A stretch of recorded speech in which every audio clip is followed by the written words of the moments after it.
our little garden of ours, and welcome back to my channel, guys. And for today's video is a garden tour. By the way, it's been a long time since I got back here in my channel, since many things had happened for several reasons.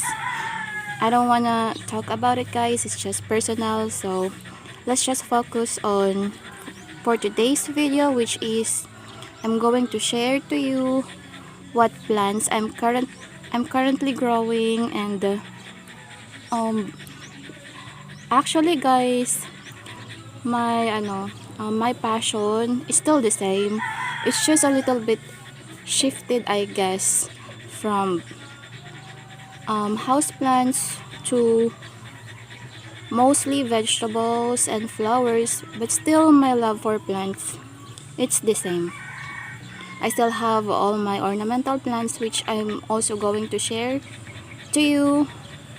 And of course, our patoy, he loves lying in here because it's shaded from that big mango tree, and of course from some of our plants here.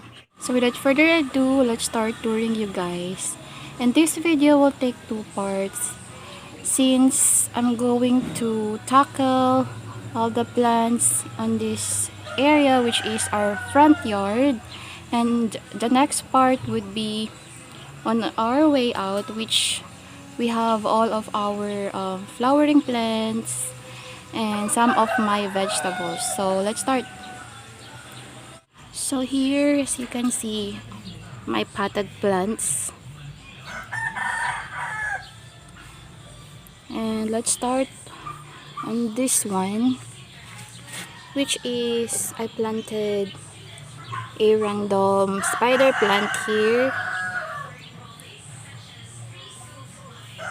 and I also have the lemon.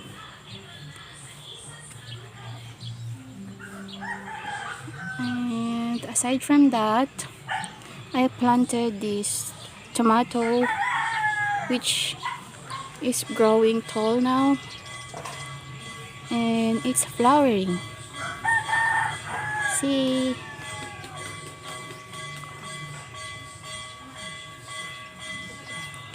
but the problem is it has this coloration of its leaves. I don't know what is this, but I can just cut this off so that it won't infect the whole plant.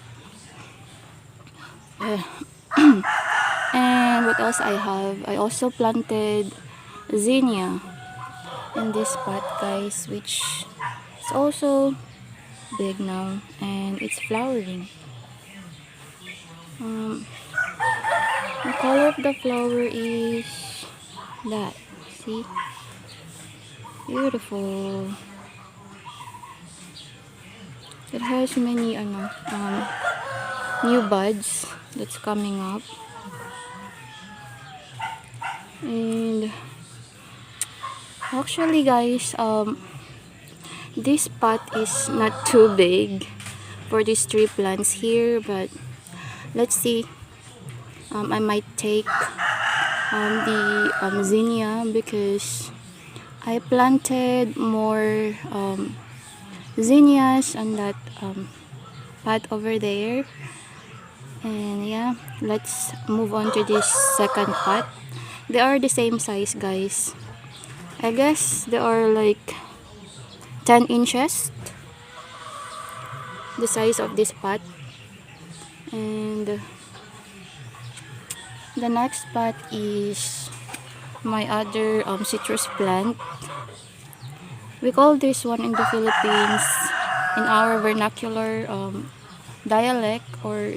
vernacular words, we call it dayap, but it's still the family of citrus plants, and it's already give me fruit, guys, two fruit, and the one I already used for our vegetables, for our dish. And as you can see, it has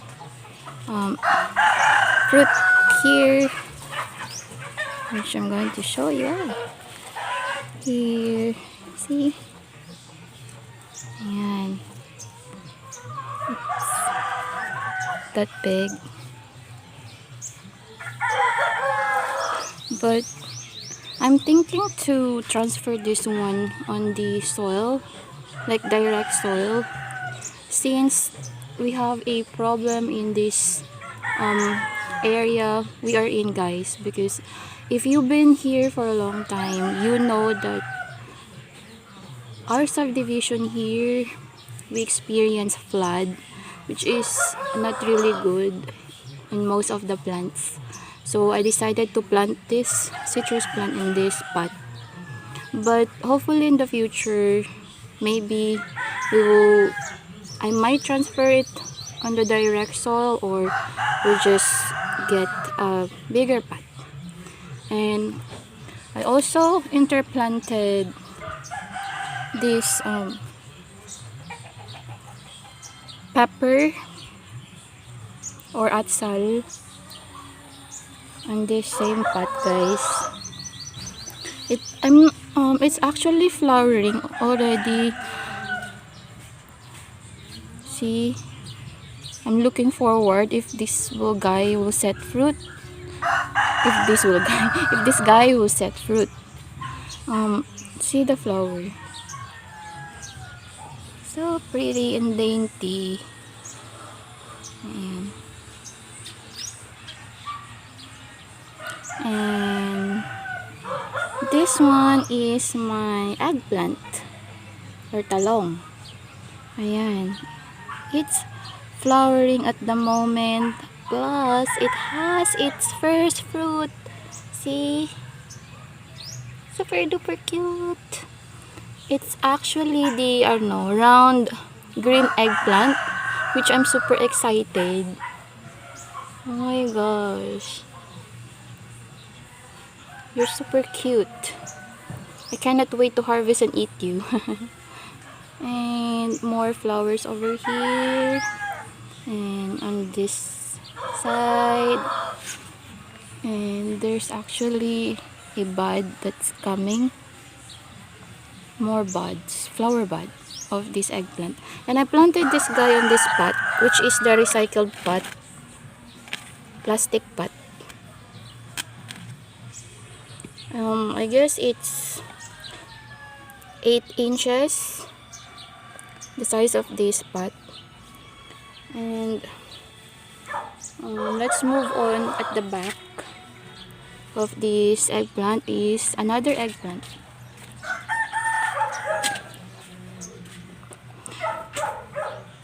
Nice. See, it is planted in the bigger size pot.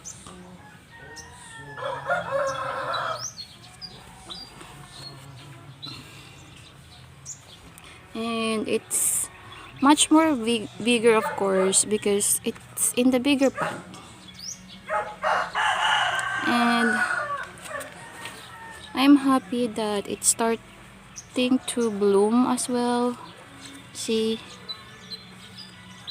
that bloom, and on this side too. But I'm worried that this other bloom is going to fall off. And this one is it keep producing new leaves, side shoots. Maybe because I over fertilize, or I don't know. I put some eggshells on it to give more nutrients to this plant. And as you all know, eggshells are really good source of calcium, which give or prevent the fruit from rotting. They call it like, what does it call? I forgot. I will just pop it on the screen. They call it something like there's an end on it, but never mind. Next is this guy. This is a ficus plant that I have, and this one is very small when I got this. And now it gotten too big. And it's planted on a recyclable pot, which is this styrofoam. And she looking so adorable, and it has its own structure. And wait, I need to move here. Ayan, it's better. And yeah, I also interplanted this guy, which is another tomato or tomato. Ayan, and it's has fruits, which is I'm not keen about because I don't know, it has this coloration of the fruit. Maybe it's lacking of nutrients, but yeah, it's fine because I have a new seed that's coming that I ordered from Shopee, guys. And if you've been following me on Facebook, I know that I'm not active here on YouTube for almost a year now, but most of my friends from YouTube are my friends on Facebook, and they saw that I had a tomatoes that I've been harvested, and I was so grateful to have that. But this one is these tomatoes that left is from the old seedlings I got, and it's a hybrid tomatoes. And on this side are my other plants. And this is the one I'm talking about, the zinnias, which I got from that mother plant, and I shattered some seeds in here, and now it's growing, and I'm happy. Soon it will be on the other side of our yard because I'm looking forward to have more flowers, and we'll do it as a cut flower, and that's really wonderful to put in the vase. And yeah, and I also have this gomamela, which is, I don't know, the color itself, it's not that healthy at all, but I have high hopes for this plant. Fingers crossed. Yeah, maybe I will just put or put fertilizer or change the soil, but I just changed the soil of this guy. But let's see if this will be healthy again. And as you can see, two of this pot is tin, which is I really love because I like the idea of a rusted garden, which you can use recyclable materials like cans, plastic pots, anything that you can see around that you can still use. It gives a different or unique aesthetic to your garden. And what I currently planted on this pot are my sansevieria here, which is really doing fine and great in here. It's giving me new babies. I only planted two sansevieria here, and now it's already 1, 2, 3, 4, 5. So it's given me 3 babies. So happy about that. And this tree is from my uncle, and I took care of this guy because I wanted to know to give a what do you call that? It's like a gate or a, how do I say that? um something that will cover or hide, you know. I don't know if you get what I mean, but this plant is grown so big now, and I'm really happy about that because it's giving us some privacy. That's what I mean.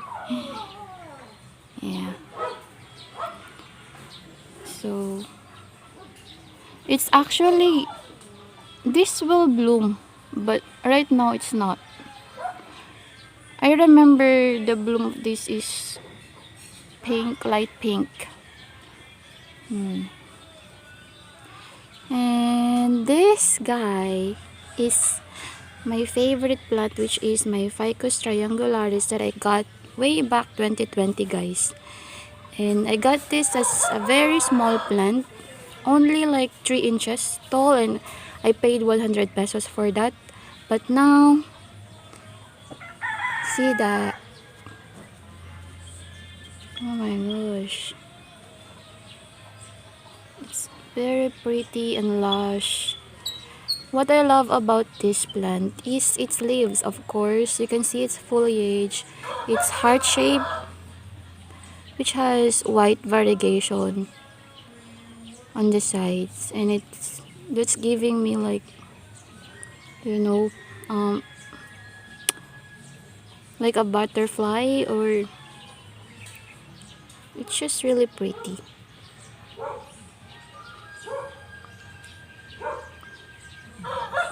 And since it, since I love this, I did some cuttings on this one, and it grow. I didn't use any rooting hormones, but it does survive. Dali lang ya. And panning to this side is my eggplant again. I have so many eggplant, guys. I have 2 varieties of eggplant, which is the purple one and the green one. The purple one is the normal and regular eggplant, which you can see and buy in the market. And the other one is the round green eggplant, which I bought from Shopee as well. And this one is another green round eggplant. And it's thriving because I just recently cut this off, as you can see, because the head of this plant, it's dying. But I'm happy that it's giving me new shoots. This one is a new shoot, guys. See that? And this one too. And I planted this guy in this big recycled pot from the biscuit, like biscuit that was in here. And I have so many plants to go through, guys, and I'm very slow, so let's make it fast. I also got and have the portulaca plant, which I got from before, and I saved it, and now I have that and planted on the recycled, and in the terracotta pot, and it's very lush right now because it's in the full sun. And I also have these other zinnias that I planted, and it's sprouting. It's color white. And my spring onion, and my other Ficus triangularis that I grew from cuttings from the mother plant I just showed you. See? And my pineapple that I only put and planted on this tin can. It's been 3 months from cuttings. as well, and other Ficus triangularis and my wandering Jew. And let's start with this I also have this pepper, which is currently flowering at the moment, and my chili, which is also flowering. I'm super excited to see fruits. And more zinnia.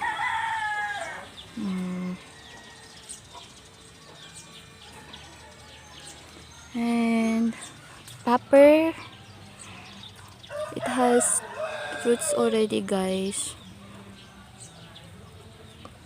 It's setting 3 fruits only, but I'm hoping that this plant will give more. I planted this guy first on the pot, but I realized that it did not like it there, so I transplanted it here directly on the soil. And the same with this guy, other eggplant, which is the purple eggplant. It's setting fruit. I know it's giving me new buds. See? So soon we will harvest eggplant on this plant. And then more eggplant and eggplant and plants. And over there, my coleus that I planted out from cuttings. Maybe it's already established because I planted this 4 days ago. It's beautiful. And our lemongrass. And my other eggplant, which is this green eggplant, and it has its fruit already, guys. Wait, I'll show you. Where's that? Here, see? Oh, so cute. And more flowers from this guy.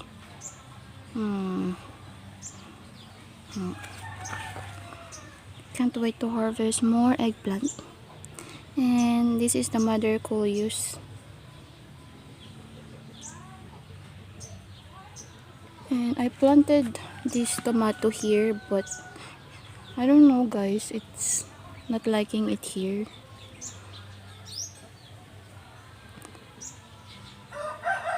It's a mess right now. As you can see, I have my kalangkowe that I transplanted there.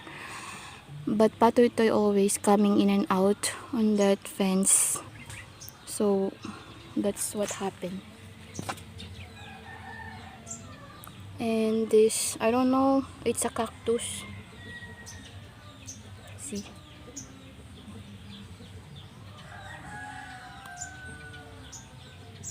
And let's go back on this side.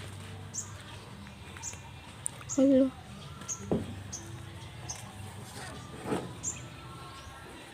And at the back of this Ficus triangularis, I planted this sweet potato way back February. Yes, February. And this is what it looks right now. And I harvested so many sweet potato leaves from this, and I did make salads out from this sweet potato, or we call it kamote tops. And more zinnias, which is really beautiful. It has many flowers. Look at the bees.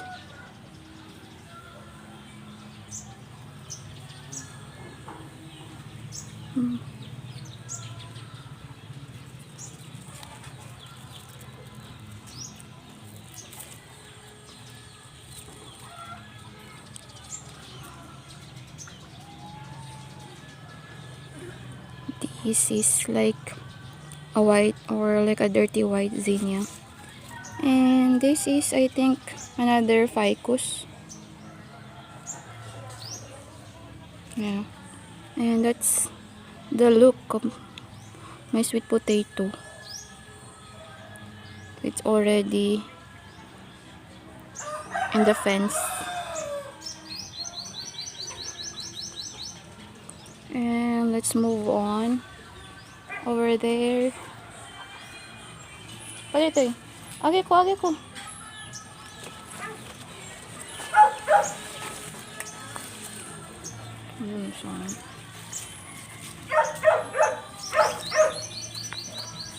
Oh wait, I want to show you this lovely zinnia. That's why I'm loving zinnias. They're so pretty. By the way, if we are not yet friends on Instagram, guys, most of the flowers and plants that I have here, I put on my Instagram. And if you haven't followed my Instagram, you are missing out, guys, because I have so many photos here there of my flowers and vegetables. They're so pretty though. Yeah.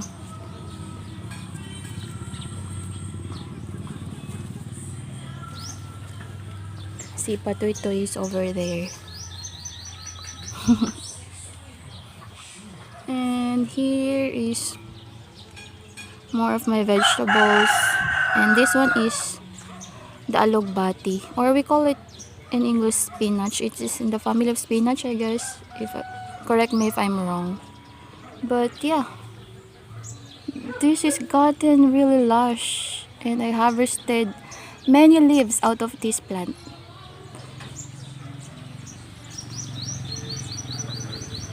It tastes like a spinach, and I guess I will call it a spinach. I made that one. And this one, I also made the same thing, and the alogbati already climbed.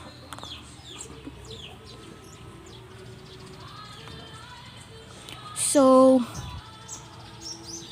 this video is gotten too long now, so better we should stop it here and let's call it a day, and let's make another video on the other side of our yard. And I hope that you like this video, guys, and if you do, please do give this video a thumbs up, and please don't forget to subscribe.